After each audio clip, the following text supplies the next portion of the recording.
bit of a departure. I thought I'd give a kind of video diary of progress so far, what I've done to the bike.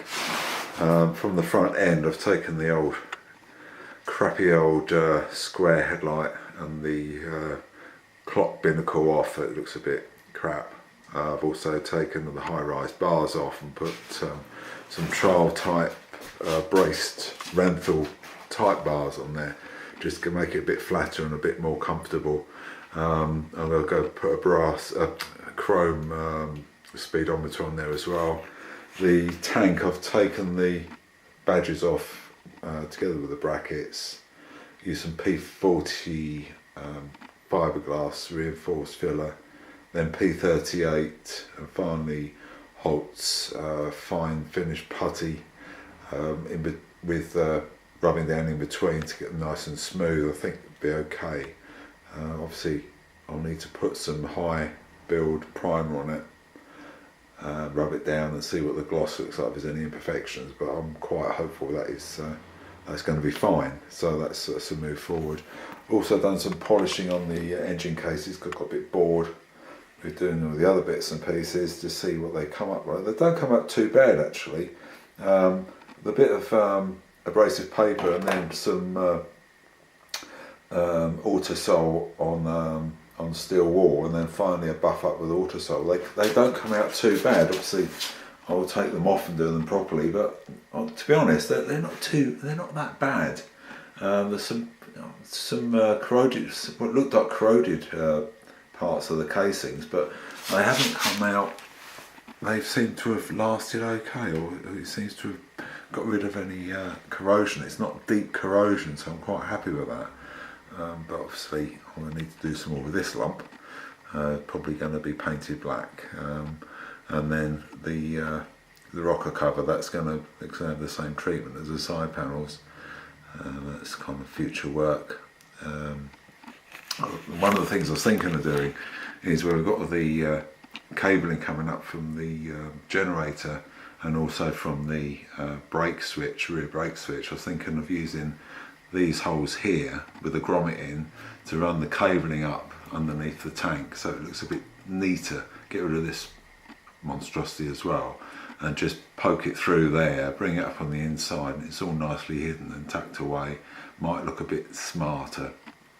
On this side of the frame, these are going to be taken out, but what I'm going to wait to see is whether I need to keep them there for mounting some of the under seat, because I've taken the airbox out. What I want to do is mount the battery and the CDI unit underneath the seat, and this might be a useful bracket. So if I grind the thing away and then find I need it at a later date, I've got to weld something on its place. I'm just going to hang fire for the minute. The temptation is just to blitz away with the angle grinder to make it look nice and smooth, but it could be a step too early. So I'm going to hang fire on that. Things like this, which is the cable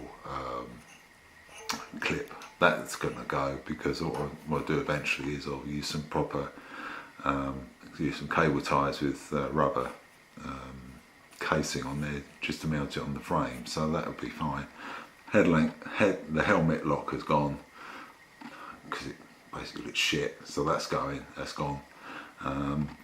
Gone to the great kind of scrapyard in the sky, as have the rear foot peg brackets. They're gone. I'll smooth those off, use an angle grinder to take the worst of it off, and then hand filed them, because of what I didn't want to do was kind of risk biting into the existing metal, and then having to lay a bit of weld on there to make them to make up for any kind of hacks. So I've done that. I've also taken away the underneath. There is a bracket for the bracket here and here for the underside of the chain case. What I'm going to do is use the top of the chain case alone and try and modify that to make it look a bit more kind of retro and less totally enclosed chain case. It looks a bit, doesn't really go with the style that I'm going to end up looking for, you know. Just to mention that these aluminium parts here are just to hold the swing arm up. It's not for an attempt to make a hardtail. It's just something that just to keep it suspended in air rather than dropping down. I've got some new rear shocks which we're going to put on, which are about 30mm longer than the ones that came with the bike. So that gives me about another inch of stance on it, which makes it look a bit more kind of purposeful, business-like. The one thing I'll mention now is that whoever painted this frame prior to me has obviously used some thick Valspar or something, and he's painted over the grease, he's painted over rust, he's painted over mud and other crap. So half of my time is spent trying to get all this back to bare metal, which I've done here, which I've covered in cure rust, which seems to, it's nice and smooth. So that should take the epoxy coat quite nicely, I think. I think that's about it on this side of the bike. The other thing I did, the foot pegs were bent, so I've taken off the bracket, straightened those out with a lump of scaffold pole in the vise, and they'll be hammer-righted with smooth right. And I've got the side stand, and I've ordered new springs, a new spring and new pivot bolt, so that'll be spot on. Eventually, once I've got it with both wheels on, it's all ready to go, I'll take the centre stand off, that'll be going, and it'll just be on prop stand only, mainly because it just doesn't go with the style, moving on to the arse end of the bike. This is a temporary fix here. This is just to gauge how much I need to cut off for the back end of the frame in order to put the hoop on. I've got the new seat. I'm going to try it up and see what it looks like. Cut the back end of the frame here. I've got a couple of inserts and offer those up and see where it goes. It's going to be measure 5 times, cut once, I think, on this, because I can't risk the situation where it's all going to go terribly tits up, and kind of I can't weld bits of frame back on. Well, I can, but I'd rather not. I'd rather keep it as perfect as possible. Moving on to this side, not a lot going on here. Kickstart rubber, ooh, would be.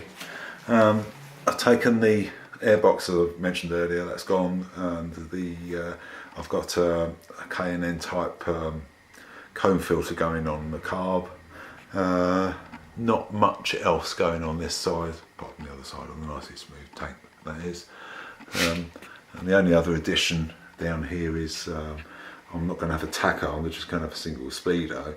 I don't know what to do with the tacho cable, so what I've done is I've made a little plug, knocked that up, turned it up out of brass, fits perfectly, and it just neatens that piece of the bike off, gives it more of a cleaner look. And what I'll do is I've taken the exhaust off as well, and I'll update this video and a few photos when I've actually done that, because the existing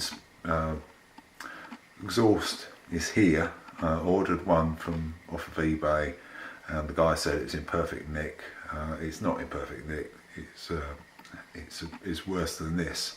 So what I'll probably do is chop this one down to put the new stubby exhaust on, and keep the other one as a spare. And what I can do with the other one is tart up a bit and then wrap it with the exhaust wrap. So I'm still two of minds with that. There's no rush to get this back on the road at the moment, so it gives me a little bit of flexibility and a bit more breathing space to actually think what the bloody hell I'm going to do.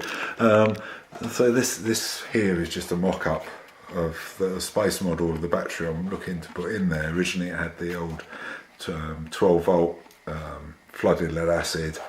What I want to do is put a sealed lead acid gel battery in, and that's about the size. It's about 2.1 ampere hour.